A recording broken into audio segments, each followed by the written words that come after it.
Dhugaa dubbachuuf ni naare. Nasriin naganii jechuudha gabaabumatti. An nagane jee isan ganu. Ammallee waan inni fadhuun cunumaan dhaabbata. Waan na barbaachisu, waan isa barbaachisu. Kanaaf ilmi namaa osoonii fi ati hin dadhabne ifiif nama dadhaba. Ana amma Nasriin osoo hin dadhabin na dadhabee na tuffatee bal'oo bira dhaqee bal'oon walitti fayyise. Ammaaliin ta'e an yaamee na jalaa cabjee walitti hin fayyisennaan. Walitti hin fayyisennaan. Ammoo keessaa cinqatee mana kireessee harka kaa'ee waa hunda godhee fi maal feeta jeeni akkuma nama ilmoo fi dhalee tokkotti wajjin rakkachaa ture. Har'a inni naganee jechuudha Nasriin. Otumaan si yaaduu neeti yechaala. Otumaan si yaaduu addunyaa mararaa. Lafatti nagattee eega morte gara. Anaafis rabbumaa jira. Assalaamu alaikum warahmatullahi wabarakatuhu. Kabajamtootaa fi hordoftoota keenya akkam jirtan nagaa fayyaadha jirtanii kan biyya keessaa kan biyya alaa kan waaqeffataa kan kiristaanaa hundi keessan warreen amantii garaagaraa qabdan oromootii akkam jirtan fayyaadha baganaa jiraattan. Egaa kabajamtootaa fi hordoftoota keenya akkam maal qabattee dhuftee jechuun keessan hin oolamu dhufe gaa waan inni qabadee dhufe. Nasrii furmaateetuu wajjin waldhabdii jirtu quba qabdan anaa furmaatee fi isa hedduu waan magaalaa kana keessa deemaa jiru quba qabdanii. Egaa kabajamtootaa fi hordoftoota kiyya waa'ee kanaan qabadee isin dhufee isinii himuudhaaf hedduu natti ulfaata waan ajaa'ibaati. Namni tokko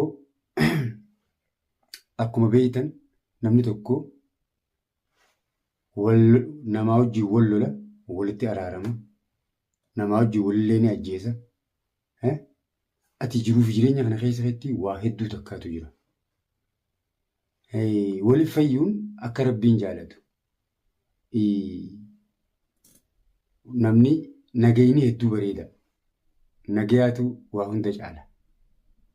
Nagaya qabaachuu waan godhu rabbi nagaynu waan godhu. Egaa hordoftootaa fi kabajamtoota furmaatiin anaa fi furmaatiin akkuma beektan lola guddaa nu jidduu deemaa ture.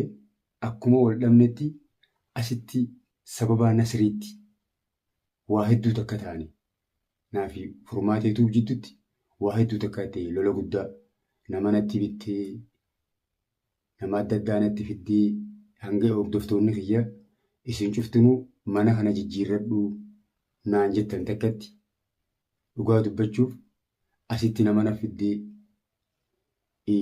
hedduu takka na yaachisti. Dhalaadhaa isiin tuni biyya arabaa keessa dhalaatuun mirga qabaa. Egaa kun hundi wanni itti ta'uu danda'e sababa Nasriiti. Nasrii Oroo jechuudha mucaa na bira jiru obboleeyyan kiyya.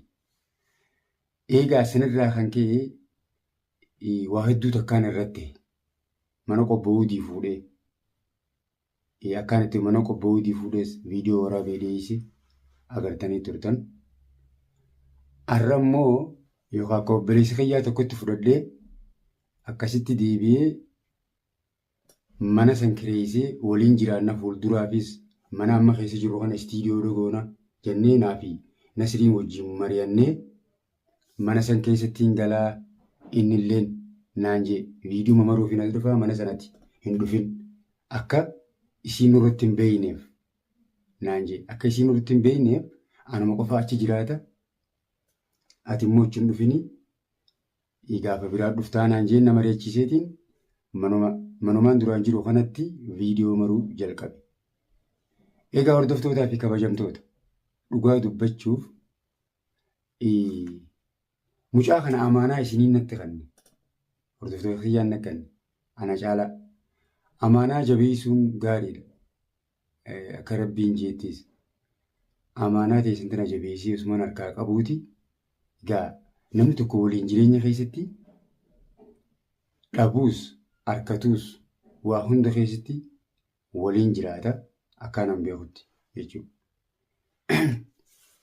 Egaa hordoftootaa fi kabajamtoota wal dhabiinsa isaa fi furmaateen wal dhaban jidduu furmaateen yeroo walitti fayyinu akkinaan jette yannaa fi nasrii satummaa waliin nu fayyisii anaaf balleessii jettee dogongora siirraa deebite jechuudha.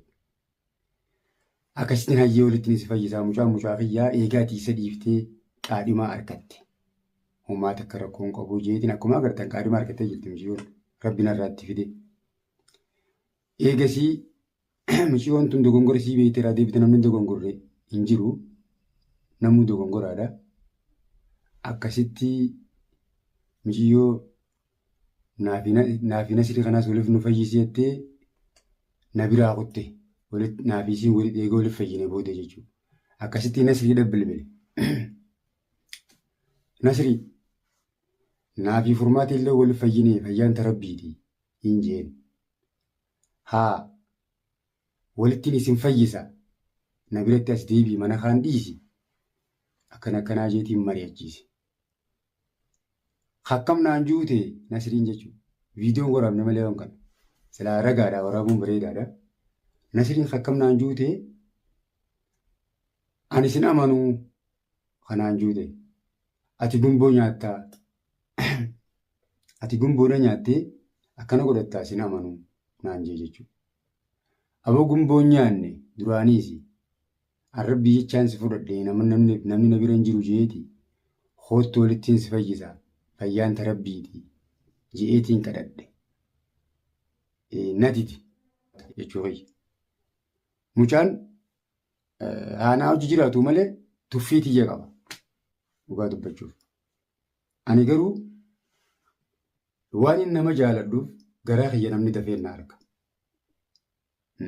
Mucaan duruu na tuffatee ulee harkarra furdattetee jechuudha. Ulee harkarra furdattee jaaniin Oromoon nama sirra xiqqaa hogguunii fi humnateetii ol ta'e. Haa ta'u akka fedhe haa ta'u anarraas baruus ani hin ganu innummaan haana ganu malee.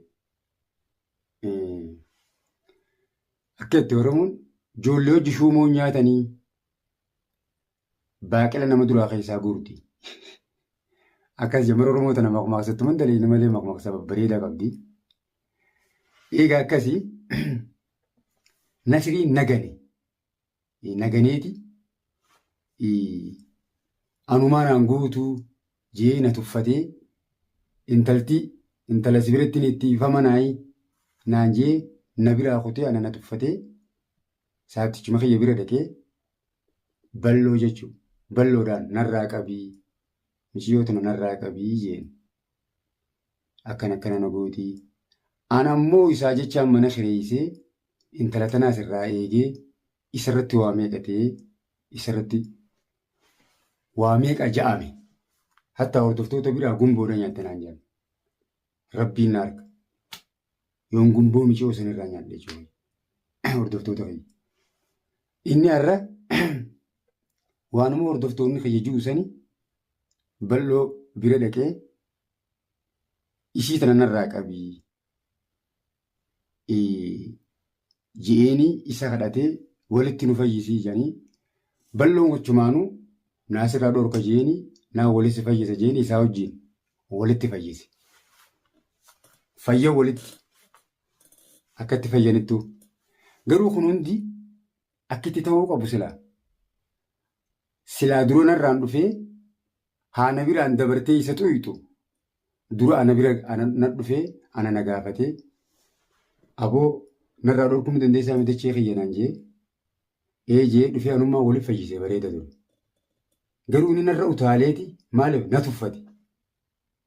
Anta na tuffiin jaan isinis akkasuma ittammee koomentii jalatti naa barreessa warri jechuun kun tuffii miti jiru.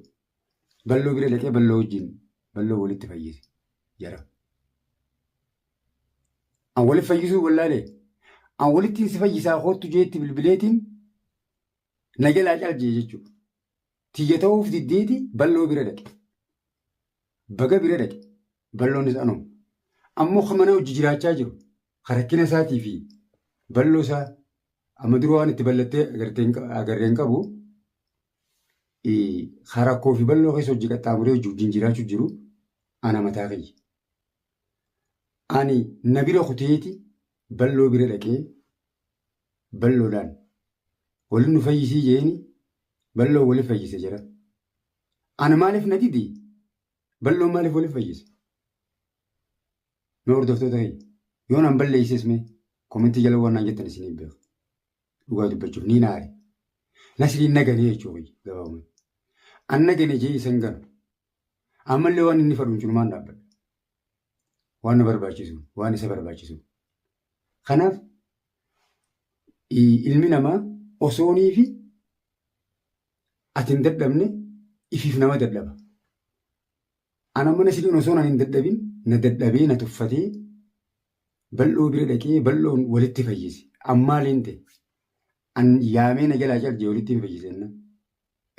Walitti hin fayyisennaan. Akkuma hordoftoonni naan jeesan gumboodha nyaatte teettuun. Ati nan baaftuu jee isa bira dhaqe. Ana immoo keessaa cinqatee mana kireessee harka kaa'ee waa hunda godhee fi maal feeta jeeni akkuma nama ilmoo fi dhalee tokkotti wajjin rakkachaa ture. Har'a inni naganee jechuudha Nasriin. Egaa hordoftoota dhugaa dubbachuuf dubbii isinitti hin guddadhu. Ani isan ganne isaan naganee Nasriin naganee jechuudha fadheeti. Wal tuffachuun gaarii miti. Namni nama tuffatu tuffatama namaati. Wallaahi waan hin jeesinii himuu qabu. Mucaan kun an nama isarra guddaati. Dura manuma keessatti hogguunii fi piraankiidhaa fi maarree narra daddalaguun garree na dura waa dhiitee piraankiillee taatu. Kabajaan haadhawe nan kabaju jechuudha. An obbolee. Ani yookaan akka abbaa isaatii yookaan adeera isaa ta'uu hin danda'a. Yookaan obboleessaa ta'uu hin danda'a. Obboleessa koo jalaalataan qofaa miti jechuun nama bira galche. Badii miti. Egaa hordoftootaa fi kabajamtoota fayyi. Nasriin akkana na godhee jechuudha. Homaan balleessinaan. Anis namumaa bara. Narraan tarkaanfatee waan kana bal'oon godhuu qaba.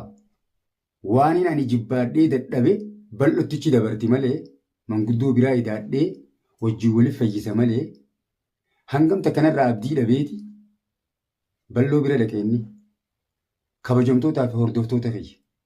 Mee viidiyoo isinitti hin dheeressu viidiyoo biratti qabadheetiin isinii dhufa. Dhugaa dubbachuuf ani dubbiin tun niin aaree hangaan viidiyoo biraa qabadhee isinii dhufu waa'uma isaa kana nagee ta'anaaf jiraadhaa. Waan isin naan jettanii ni geddaa koomentii jala seenaa waan haa barreessa. Yoo mucaan badiin qabu jettan niin fudhadha badiitii.